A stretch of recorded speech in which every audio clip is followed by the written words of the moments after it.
Playing the F note in the bass clef is a very important note. I'm really glad that you guys know it, but we're going to want to start adding a couple of different pitches so that the music we're making can sound a little more interesting.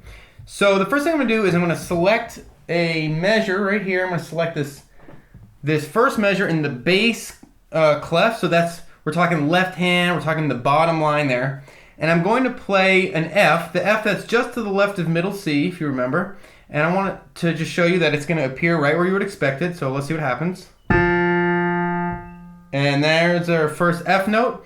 Now we're going to be talking about the notes that are just to the left and just to the right on the keyboard. So let's take a look at the note that's just to the left of the F. So the white note that's just to the left, right next to it, we see that when we play that on our sheet music, it appears below where the F is just a little bit. It actually appears completely in a space. So when we played the F, you see that the F line kind of went right through the note head. And when we played the E, it was in the space. There was no lines that were going through that note head. And that's important. So whenever you're moving down white notes or up white notes, your sheet music is going to go from a line to a space to a line to a space to a line to a space like that. That's an important thing to be paying attention to. You want to start training your eyes to notice that stuff.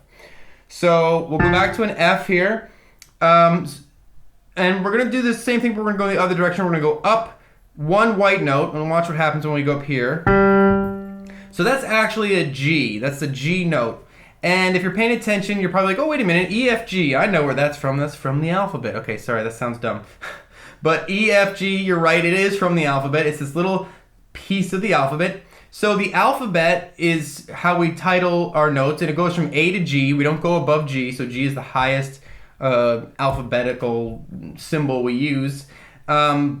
We would restart over at A, but we'll get to that in a second. But basically what you want to sort of realize is that when you're looking at the sheet music, and I'll wiggle this thing here, and let's get rid of that. When you're looking at the sheet music, the alphabet climbs from the bottom to the top, A through G. It goes in order. It loops back over at the end of G to A, but it's going from the bottom to the top in that direction.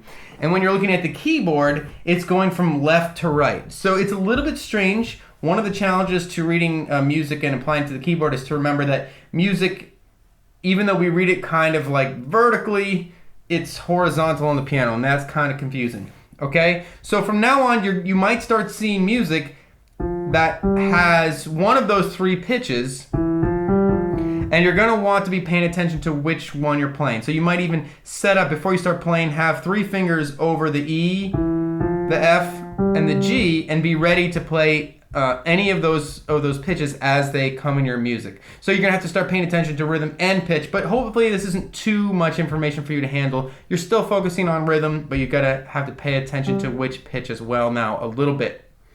All right. So now you know E, F, and G in the bass clef.